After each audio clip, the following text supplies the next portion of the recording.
BTV देख रहे सभी दर्शकों का स्वागत। मैं हूं लवदेव बडियाल।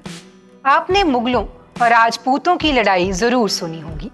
बाबर के खिलाफ लड़ाई में सैकड़ों घाव लिए लड़ते राणा सांगा की वीरता, अकबर के विरुद्ध घास की रोटी खाकर आजादी का युद्ध लड़ने वाले महाराणा प्रताप का नाम सबने सुना है। पर आज हम आपको कुछ ऐसे योद्धाओं के बारे में बताना चाह रहे हैं जिन्होंने मुगलों के पसीने छुड़वाए थे। ये हैं असम के अहोम योद्धा। बता दें कि असम को प्राचीन काल में कामरूप के रूप में जाना जाता था। इसकी राजधानी आधुनिक गुवाहाटी हुआ करती थी। इस साम्राज्य के अंतर्गत असम की ब्रह्मपुत्र वैली, रंगपुर, बंगाल का कूच बिहार और भूटान शामिल था। चलिए अब बात करते हैं मुगलों और अहोम योद्धाओं की। जैसे मुगलों को मराठों से बार बार टक्कर मिली, ठीक उसी तरह अहोम ने भी मुगलों को कई बार हराया। दोनों पक्षों के बीच 1.5 दर्जन से भी ज्यादा बार युद्ध हुआ। अधिकतर बार या तो मुगलों को खदेड़ दिया गया या फिर वो जीत कर भी वहां अपना प्रभाव कायम नहीं रख सके। बता दें कि असम में आज भी 17वीं शताब्दी के अहोम योद्धा लाचित बरफुखान को याद किया जाता है। उनके नेतृत्व में ही अहोम ने पूर्वी क्षेत्र में मुगलों के विस्तारवादी अभियान को थामा था। आपको बता दें कि अगस्त 1667 में उन्होंने ब्रह्मपुत्र नदी के किनारे मुगलों की सैनिक चौकी पर जोरदार हमला किया। लाचित गुवाहाटी तक बढ़े और उन्होंने मुगल कमांडर सैयद फिरोज खान सहित कई मुगल फौजियों को बंदी बनाया। इसके बाद मुगल शांत नहीं बैठे। अपमानित महसूस कर रहे मुगलों ने बड़ी तादाद में अहोम के साथ युद्ध के लिए फौज भेजी। सैकड़ों नौकाओं में मुगल सैनिकों ने नदी पार की और अहोम के साथ एक बड़े संघर्ष की ओर बढ़े।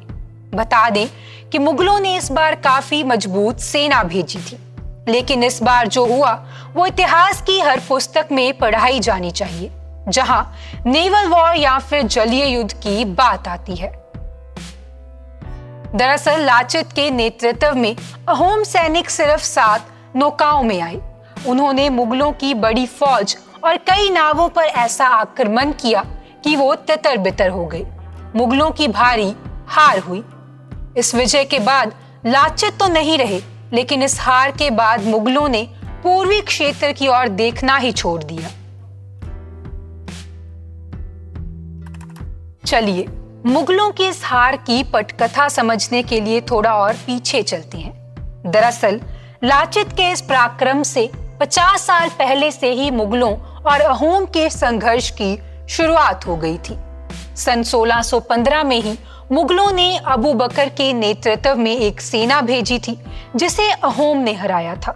हालांकि शुरुआत में अहोम को खासा नुकसान झेलना पड़ा, पर अंततः वो मुगलों को खदेड़ने में कामयाब हुए।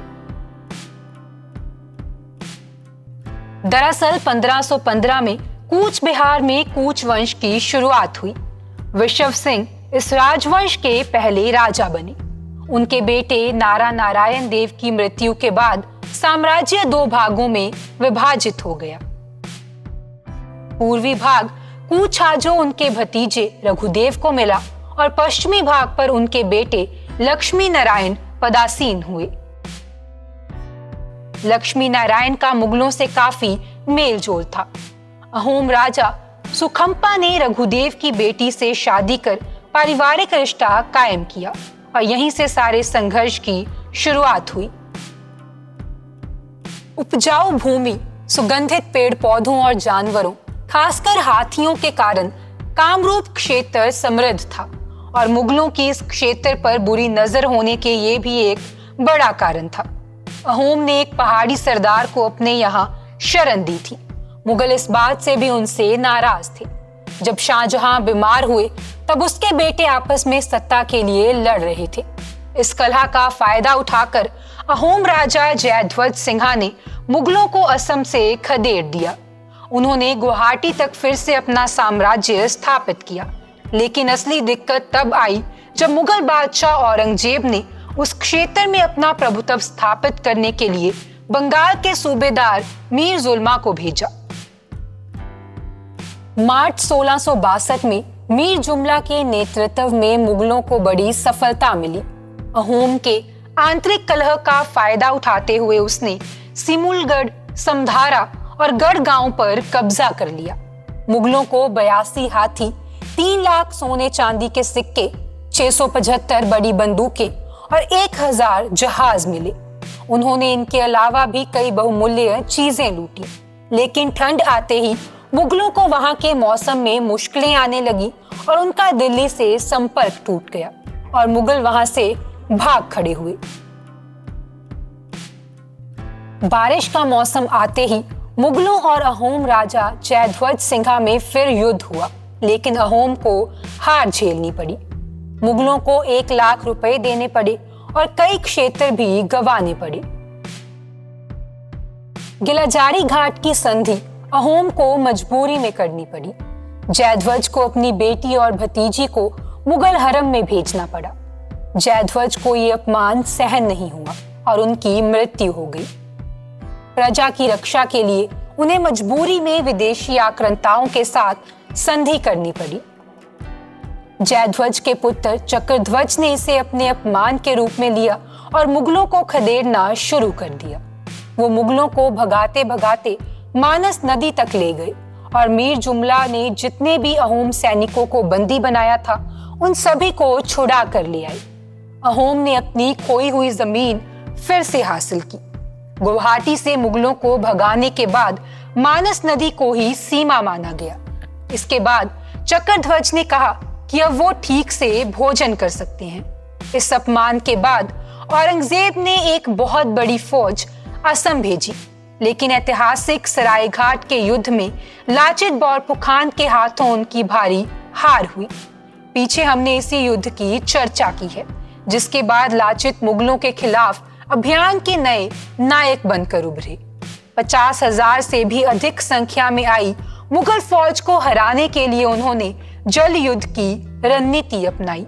ब्रह्मपुत्र नदी और आसपास के पहाड़ी क्षेत्र को अपनी मजबूती बनाकर लाचित ने मुगलों को नाकों चने चबवा दिए। उन्हें पता था कि जमीन पर मुगल सेना चाहे जितनी भी तादाद में हो, जितनी भी मजबूत हो, लेकिन पानी में उन्हें हराया जा सकता है। लाचित ने नदी में मुगलों पर आगे और पीछे दोनों तरफ से हमला किया। मुगल सेना बिखर गई। उनका कमांडर मुनव्वर खान मारा गया।